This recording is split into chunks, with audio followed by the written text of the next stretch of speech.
Hi everyone, welcome to Reading with Eve, and let's get on with a bookish video. Today we are having another author deep dive. She only has 3 books, so this shouldn't take a massive amount of time, but she's become one of my favorite authors as of late, so we will be talking about Julia Armfield.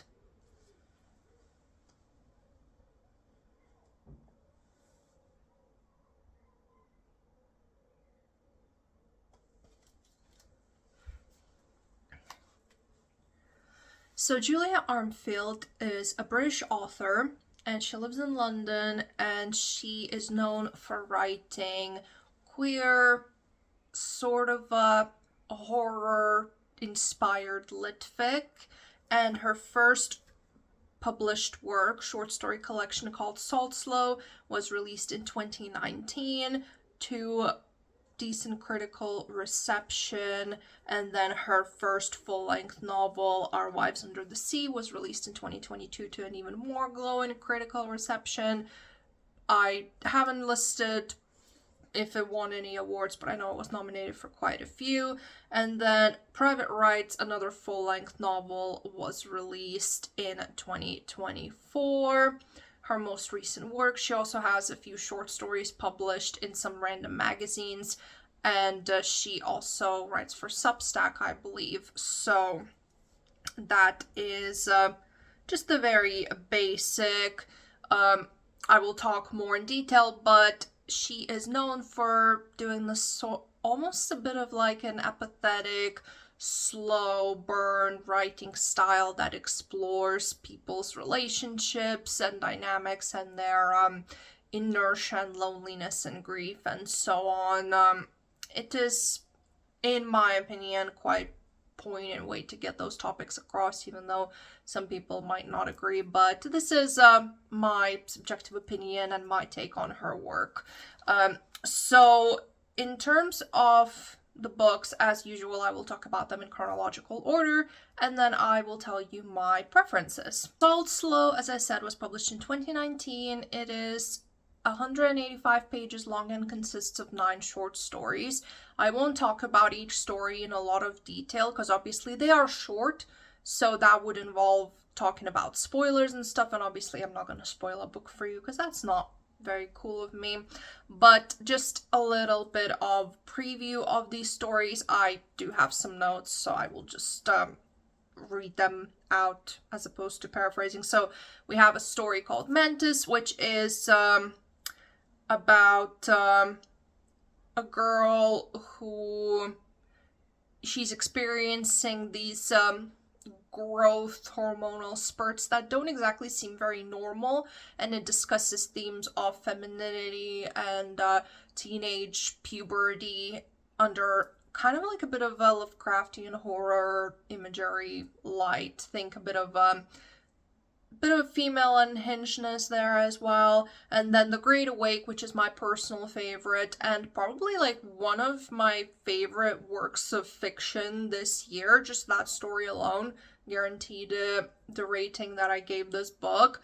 And this one is about a city that suffers mass insomnia, and the sleep kind of jumps out of a person's body. It's like personified, and it talks a lot about ways that people will do everything to make sure their time is somehow monetized, their fear of loneliness, their fear of not connecting to someone, their fear of not being productive all the time. It talks about the hustle culture. It talks about how a fast way of living doesn't necessarily work for us as a species, but we push anyway and basically torture ourselves in the process. Like, I really loved that story. I would say if you were to read any story out of that collection, then make it that one. Then Collectibles is a group of university students. They live together, and again, a little bit of female unhinged behavior going on there, but in like a very subtle way. Kind of like a bit of Frankenstein mixed with something else. I know I commented to myself it's mixed with something else, but I forgot now, so I should probably keep better notes. Then Formerly Feral is about a girl who kind of touches into her more wild side while living with her family, who has a pet wolf. I know, sounds weird, but it really works. Stop Your Women's Ears with Earwax is about a band who seem to have a bit too much influence on their fans, if you know what I mean.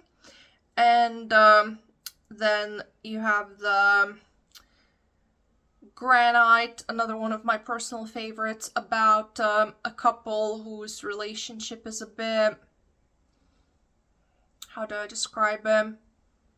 Like, there is love there, but it's also kind of like a little bit of standstill, and it's just very, very, sorry, this is really hard to talk about, because the stories are like 20 pages or less, but it's just about, again, relationships, how you can feel lonely even when you're with someone, and all the expectations that can come from you being with someone. It's all very, very written in this like calm, quiet way that sort of like is very introspective and makes you think. There's that, again, that bit of sense of apathy with the characters, but it's not necessarily a bad thing. It feels like an intentional writing choice. It just shows how it's easy to get into a routine and all that. But I'll talk about that a bit more when I talk about the full-length novels.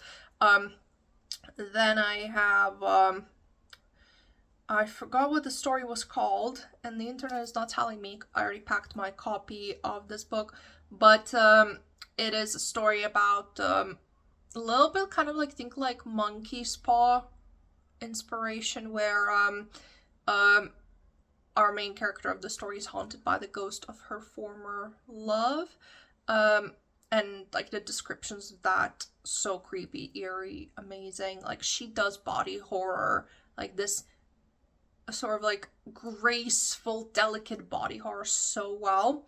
And then Salt Slow, the titular story, is about basically a young couple are adrift on a ship after an apocalyptic scenario, but they also have a lot of baggage in their relationship that just is not going anywhere. And it's also like very the imagery of the sea, like oceans, water, like it's so beautiful. Like, she's really, really good at that. So yeah, it is a mix of again, like this collection in particular, of femininity and all the ugly parts about being a woman, all the insecurities of relationships and regrets and grief and sadness, and yeah, just, it's very, I personally, like, it's one of my favorite reads of the year, and I can definitely see where she took her inspirations for her full-length work. And like I said, I don't want to talk about this one too much, just because there's not that much to say without spoiling the plot and all that. So I will just leave it at that. And we're going to talk about Our Wives Under the Sea now. And this one is one of my favorite books of all time, probably. It is actually the first lit-fic, like literary horror book that I have ever read. And I don't know if I would be reading it, or like lit-fic overall in general, without reading this one. So it is at 230 pages, and it is about a queer couple. One of them is a marine biologist, and she goes on expeditions all the time, but what's meant to be a 3-week expedition turns into a 6-month missing person. Our other main character, I think their names are Leah and Mira. So yeah, the Mira, she has given up. There's no knowledge, like no one knows where they could be, what's happening. They're just poof, they're gone. And yeah, so she already kind of had time to grieve that loss and kind of tried to move on with her life, until one day Leah, her wife, comes back, and she is not quite the same person as she once was. So what I love about this story is that you can take it and look at it from so many different ways. You can look at it directly, like there was this deep sea mission, something went wrong, then you have this woman who is changing and acting really, really strangely. You can take it at that level and it will work. or you can look into it at a more metaphorical angle, because there's so much quiet grief in the story, and it talks a lot about things like how can you grieve a person who's still there. So that could be a metaphor for like terminal illness, cancer, dementia, like all that sort of stuff, when you see the person you love literally transform into something uncanny in front of you, but you feel like you don't have the right to grieve yet because they're still there, but they're not the same person anymore. Or, you know, if you don't want to go that dark, you can also just think that, you know, a person that you were in love with or someone who was dear to you, they changed, and they're not the same anymore, and you realize that you don't really want to be with them anymore, but you kind of also feel obligated because of everything you've been through. And there are so many different ways to spin it, and I don't think that any way is wrong, because it's just done so, like, it's done quite masterfully. Like I said, that sort of quiet inertia of prolonged grief, and almost like the characters are very passive. This is not the sort of story where you will get answers, where you will get some kind of like a massive plot twist or a conclusion to everything. It leaves a lot to interpretation. Like, there's no clear cut explanation of exactly what happened to them underwater. Like, we do get flashbacks in the book, which are some of the creepiest parts of the book, I shall say, but we do not get full-on explanation, which is where the bit of Lovecraftian comes in, because obviously a lot of the cosmic horror Lovecraftian stories are, the point of them is that there is no clear-cut explanation as to what is happening, and that's not really a spoiler in itself, but it is ambiguous. Like, you can make your own meaning, and that is a lot of what the story is. And I think that if you're like a very plot-driven reader, you're not gonna get that much out of it. But I also have heard some people who enjoy like lit fic of no plot, just vibes, like they also found it a bit lacking. But I don't know, for me it really worked because it was tonally fitting with the book, because you see these sort of like rituals that Mira does when she tries to get more information as to how help Leia to adapt being back and all that, and you have like her shady workplace that did send her on that mission. And to me, I also felt like it was a metaphor of how we, even in times of great distress and like really weird, strange things happening to us, we tend to fall into those sort of routines of life. Like, you know, we have to go to work, we have to pick up the kids, we have to like, or, you know, if you don't have kids, you have to like walk your dog. If you don't have pets, you still have to like, you know, get food for yourself, like either cook or like get takeout or like clean your house, like all those like little things that seem to take up so much of your time, but ultimately just repeating the same thing over and over again. It just shows how our brains crave that routine, and it's kind of like a coping mechanism even during those times. But it kind of also zombifies us in a way. So I thought that was really well showcased in her actions, and I don't really think that, I know some people probably get frustrated, but weirdly enough, I didn't really find it frustrating. And as I said, some of the stories from Salt Slow collection, you can really tell that she took inspiration from them, from the imagery and all the like dynamics and whatnot, and really expanded in this book, in the story from that. Like, you can tell she found her strengths and utilized them really well, because you also have some flashbacks of them falling in love and being together, and how Mira always felt that Leia's work came first, and it's like a very real struggle that a lot of couples have, and now Leia is this shadow of her former self, and she doesn't really know what to do with it. Like, you have like these very real life things happening amidst of all the creepiness, and again, the body horror and the descriptions of water and the behavior of Leia, like that she exhibits since being back. It's really creepy, but not in a not in an in your face way, but kind of like, again, calm, understated horror that sort of like creeps up on you really slowly, but then it just sort of lingers, like perfume that has like a really strong after smell even like when the person leaves the room, but it's not in an abrasive way, but it's sort of like it just lingers, like, oh, this person left the room 5 minutes ago, but like their smell is still there, sort of thing. So that's the kind of horror that this story showcases. And it's also really sad. And I wouldn't say that it's necessarily super hopeful, but it doesn't feel bleak either, which is great, because I'm not in the mood for bleak stuff, or talking about bleak stuff, really. But it feels bittersweet, I should say. It really feels like this whole book is about letting something go and allowing yourself to break out of that long-term lasting inertia grief that suffocates you after a while.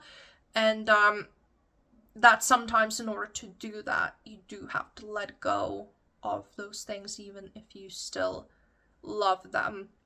Obviously, like I said, I think there's a lot of different ways to look at this book, and there's a lot of ways to go about it, but I will say that it will work for readers who sometimes crave something quiet and calm, even when describing some really creepy and sad things, because this is not the sort of, she's not the sort of writer for when you expect some sort of a big bang, like, dramatic thing. She is calm and kind of like apathetic throughout the whole thing. Like, in a way she's kind of like Lana Del Rey of litfic horror.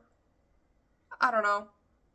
Like, I could easily see Lana Del Rey making some songs about some of the relationships in her works. Maybe even this one. I don't know. It's just the sort of vibe that I'm picking up. At least like some of her albums, because I know that some of maybe like her slower work, more like her newer stuff, that's a bit more understated as opposed to like her Born to Die era or whatever. So anyway, that was a bit of a tangent, but yeah, this book is fantastic. I think obviously if it doesn't work for you, it doesn't work for you, but I do think that it has a lot to offer for people who are willing to give it a chance. So yeah, that is Our Wives Under the Sea. Of course, I wasn't going to spoil the ending for you. Like I said, it is very in tone. Sorry, my camera, I moved one tiny inch and my camera decided to go all cray. Well, my phone, which is my camera, but you get the point. So yeah, then her last book, like her newest work so far, is Private Rights, which is actually a retelling of King Lear, and I am not too familiar with Shakespeare's works beyond like his most famous stuff. Well, I suppose King Lear is famous, but I'm talking like I know Hamlet, Romeo and Juliet, and all that. But apart from that, I'm not that educated. Theater plays just aren't something that I enjoy reading. I'd rather just go see a theater play. But anyway, so this is about three sisters who receive their father's like last will after his passing, and the little bit of a twist is that they live in a bit of a dystopian world where it's constantly raining, and everything, like the cities have drowned, and they just adapted to this way of life. And their father was an architect that built a house to last like through this change.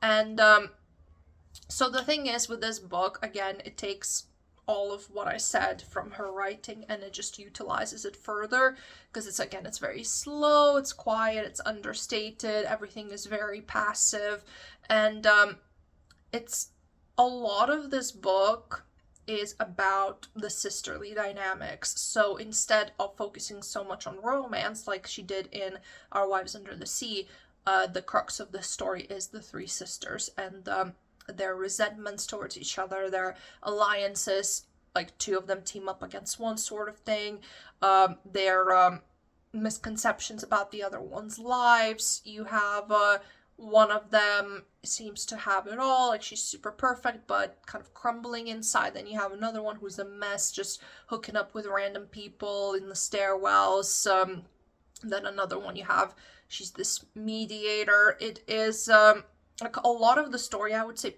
easily like 2/3 of the book is spent with them talking to each other, trying to figure out their father's will, like what they want to do with it. A lot of that sort of conversation, which I found interesting because I don't have siblings that I grew up with, and none that I keep in contact with or I've even met. It's a long story, but anyway, like I'm an only child, so to read about siblings is interesting because I don't know like how true to life that is, but I always find that endearing to learn about. And I really enjoyed the dynamic between the sisters. And again, it just shows that, like, in tune with Julia's writing, you have these people, like all of these people, they live in this changing world, but they seem to just sort of adapt to it and just go about their routine as normal, like go to work, go to this and that. And if anything, they seem just more inconvenienced rather than genuinely scared or like concerned about where this is going. And they're so involved with like the money and the power and everything. And I just think it's such a human thing. It's so in character for humans to act this way. And honestly, if Apocalypse, like the sort of one that's portrayed in this book, or like how it's portrayed in, you know, all of those disaster movies, which, by the way, just a very random thing, but has anyone noticed how there's been a lot less disaster movies? There was like a boom of them in the 90s and like 2000s, and then suddenly people are like, actually, the real world is scary enough, let's not tempt fate. But anyway, I just think that if things happened like that, people would act pretty much the same way, because ultimately we're way too concerned with like our money and status and power and all of the kind of like arbitrary things that we made up, that we give way too much power to actually notice the bigger picture. And I think that this book is a perfect example of that. And in the last like third, I would say in like the last 70 pages, I would say, you get, because I forgot to say, but this book is, how thick is it? So it's 291 pages. Sorry, I realized I forgot because I always like to say before I start talking about the book. But anyway, so yeah, so like for like the last 50 to 70 pages, then we get more of like there is a bit of a pickup of the world and the acceleration of that apocalyptic feeling. And I really, really loved that. Like, easily my favorite part of the story. But then again, she still keeps in line with that quiet, sort of still exploration of it. There's not like big dramatic boom, kaboom, whatever, you know. It's still very in character. And it just, once again, showcases what she wants to do as a writer and how she wants to go about things. Because it might not be for everyone, but it is a well-written, specific style choice to explore these stories through such a lens, and it personally works for me. So yeah, in terms of the books, I would say this is probably like my shortest author deep dive, just because I've talked a lot about books that are like by authors that are like thriller authors, and a lot of the stuff is very plot driven and there's a lot of characters to talk about, but or even like with Eliza Clark, like there's still a lot of plot or like a lot of discussion points in her books. But when it comes to Julia Armfield, like I said, she is lit fic through and through, and it's a lot of like vibes with her books as well. And it's kind of hard to discuss without, again, spoiling things, which I don't want to do. But I hope that this still was insightful into the sort of writer that she is and what she likes to explore. So when it comes to the rankings, I would say that my least favorite is her newest release, Private Rights, but it was still a 4.5 for me. It just didn't have that quite 5-star feeling that the other two have. I do think that it was a tad too long, like somewhere in like the first 100 to 200 pages. I think some of that could have been trimmed a little bit. I think that it could have just been the same length as Wives Under the Sea and not lost anything. But I still really enjoyed it. Something has to come at the bottom though. And then Salt Slow would be my second favorite, just because I just feel like obviously The Great Awake and a couple of other stories were some of my like favorite fiction bits that I've read this year or like ever. I loved it, like that story and like a few others, like I loved them so much. And then there were a couple that I was like you're still a really good story, but like I'm not particularly vibing with it. Like if I had to give rankings, like I do think I ranked each story mentally, but now I forgot. But I do think that there were like a couple of 5s. Obviously, like The Great Awake was like a golden 5-star, and then there were a couple of like 4.5s, 4s. I do think like I gave a couple of stories like a 3. So that's what I mean. Like it was, I just feel like with short story collections, it's always tricky because of this. So yeah, I can't say that it's like my favorite book of hers because of that. And as I already mentioned, Our Wives Under the Sea was my second favorite book of last year, and it's one of my favorite books ever, and I don't really see that changing anytime soon. It's, I mean, I guess it's not perfect. I mean, nothing's perfect, but it's very close to a perfect book as it can be for me. And yeah, so all I can say is that I really look forward to seeing what she puts out next. I just look forward to getting to experience more of her writing because it's beautiful, and I do think that she has a certain uniqueness to her in the litfic world that can only get better. And yeah, if you like this video, please comment what you thought of her books, if you're interested in reading them. If you don't like her, then I'm always interested in knowing your opinions. This is a space for a nice constructive discussion, and I hope to see you next time. Bye.